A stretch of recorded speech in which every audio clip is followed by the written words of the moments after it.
સુરત જિલ્લાના કામરેજ તાલુકાના લાડવી ગામની સીમમાંથી વણથાલમાંથી સુરત જતા કેનાલ રોડ પર અકસ્માત સર્જાયો હતો, જેમાં કારના ડ્રાઈવરે સ્ટીયરિંગ પરથી કાબુ ગુમાવતા કાર રોડની સાઈડમાં ઉતરી ગઈ અને વીજપોલ સાથે જોરદાર ટકરાઈ હતી।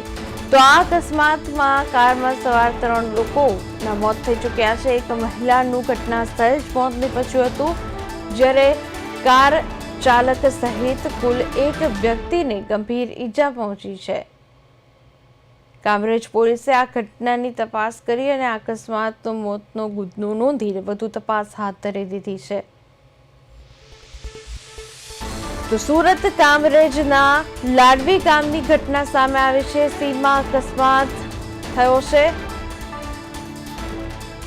વલથાણથી સુરત જતા કેનાલ રોડ પર આ અકસ્માત સર્જાયો હતો। કાર ચાલકે સ્ટીયરિંગ પરથી કાબુ ગુમાવતા અકસ્માત સર્જાયો। તો કારમાં સવાર 3માંથી એક મહિલાનું ઘટના સ્થળે જ મોત નીપજ્યું હતું।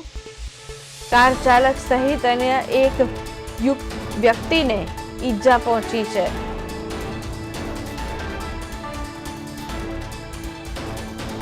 લાડવી ગામની સીમમાં અકસ્માત થયો છે।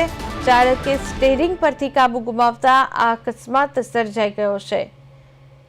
વધુમાં અકસ્માતમાં મહિલાનું મોત થઈ ગયું છે તેવું સામે આવી રહ્યું છે।